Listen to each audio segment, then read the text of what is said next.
Hello friends, मी advocate Ashwini Shinde पुन्हा एकदा आपल्या लीगल लेन्स या यूट्यूब चॅनलमध्ये तुम्हा सर्वांचं मनापासून स्वागत करत आहे। आज आपण एक असा विषय घेणार आहोत जो सर्वांनाच नेहमी बुचकाळ्यात पाडतो आणि बऱ्याच वेळा प्रश्न पडतो की नक्की कुठे जायचं। म्हणजेच काय तर सायबर सेलला तक्रार नोंदवायची की कन्झ्युमर फोरमला, कुठल्या केसेस या कन्झ्युमर फोरमला जाणार आहेत, कुठल्या केसेस ह्या सायबर सेलला जाणार आहेत, हे सर्व आपण आजच्या या व्हिडिओमध्ये बघणार आहोत।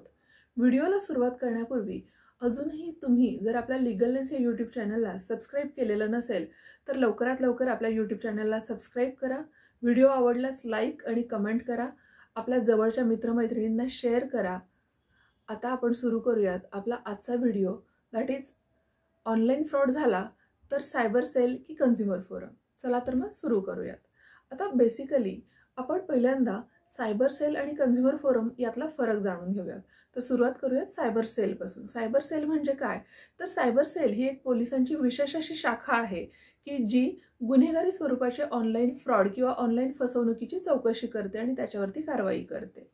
आता या सेलमध्ये, सायबर सेलमध्ये कधी जायचं, कधी तक्रार नोंदवायची तर जेव्हा तुमच्यासोबत एखादा गुन्हा घडतोय, म्हणजेच एखादा असा फ्रॉड की जो ऑनलाईन झालेला आहे, जसं की तुमच्या खात्यातून पैसे हॅक करून कुणी काढलेले असतील, फेक वेबसाईटवरून किंवा फिशिंग लिंकद्वारे तुमची फसवणूक झालेली असेल, किंवा क्रेडिट कार्डचे डिटेल्स चोरी झाले असतील, फेक प्रोफाईल, ब्लॅकमेलिंग किंवा डेटा मिसयूज, असं कुठलीही गोष्ट झालेली असेल तर तुम्ही सायबर सेलमध्ये तक्रार करू शकता। यासाठी कुठला कायदा ॲप्लिकेबल होतो तर इन्फॉर्मेशन टेक्नॉलॉजी ॲक्ट 2000 अंतर्गत सायबर गुन्ह्यांची जी आहे ती कारवाई होत असते।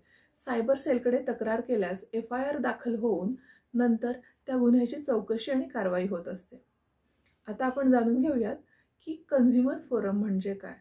तर कन्झ्युमर फोरम म्हणजे अशी संस्था जिथे ग्राहक आणि विक्रेता किंवा कंपनी यांच्यामधील विवाद सोडवले जातात, जेथे फसवणूक ही सेवा किंवा वस्तू संदर्भात असेल आणि तिथे तक्रार करता येईल। तर आता कन्झ्युमर फोरमला कधी जायचं, म्हणजे कुठल्या कारणासाठी आपण कन्झ्युमर फोरमला जाऊ शकतो। जेव्हा तुम्ही एखादी ऑनलाईन प्रोडक्ट मागवता आहात आणि तो डिफेक्टिव्ह निघाला, रिफंड मिळालाच नाही आणि सेवा पण नीट मिळाली नाही, अशा वेळेस काय करायचं तर तुम्हाला कन्झ्युमर फोरमला जाता येईल। आता यामध्ये आणखी एक मुद्दा असा की जर कंपनीने चुकीच्या जाहिरात केल्या असतील आणि चुकीच्या जाहिराती करून एखादा प्रोडक्ट विकला असेल तर त्यासाठी सुद्धा तुम्ही कन्झ्युमर फोरमला तक्रार नोंदवू शकता। मग यासाठी कायदा कुठला वापरला जातो तर कन्झ्युमर प्रोटेक्शन ॲक्ट 2019 अंतर्गत या तक्रारी केल्या जातात।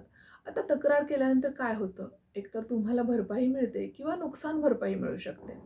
आता कन्झ्युमर फोरम आणि सायबर सेल हे दोन्ही समजून घेण्यासाठी आपण एक एक उदाहरण बघूयात। तर पहिलं उदाहरण आहे, तुम्ही एका वेबसाईटवरून मोबाईल खरेदी केला, पैसे गेले पण मोबाईल आलाच नाही। येथे काय झालं तर फ्रॉड झाला, म्हणजे सायबर क्राईम झाला। आता तक्रार कुठे करणार तर सायबर सेलला।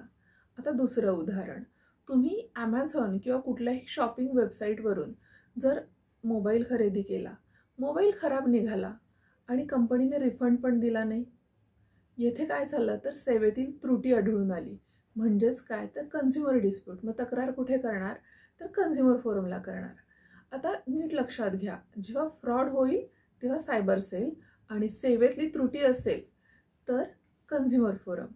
आता तुम्हाला हाही प्रश्न पडेल की आमच्या बाबतीत दोन्ही झालंय, म्हणजे फ्रॉड पण झालाय आणि सेवेतली त्रुटी पण आहे, मग अशा वेळेस काय करायचं तर अशा वेळेस तुम्ही दोन्हीकडे स्वतंत्र अशा तक्रारी नोंदवू शकता। सायबर सेल गुन्ह्याची चौकशी करेल आणि कन्झ्युमर फोरम तुम्हाला नुकसान भरपाई देऊ शकेल। कायदा माहीत असेल तर फसवणूक थांबवणं शक्य आहे।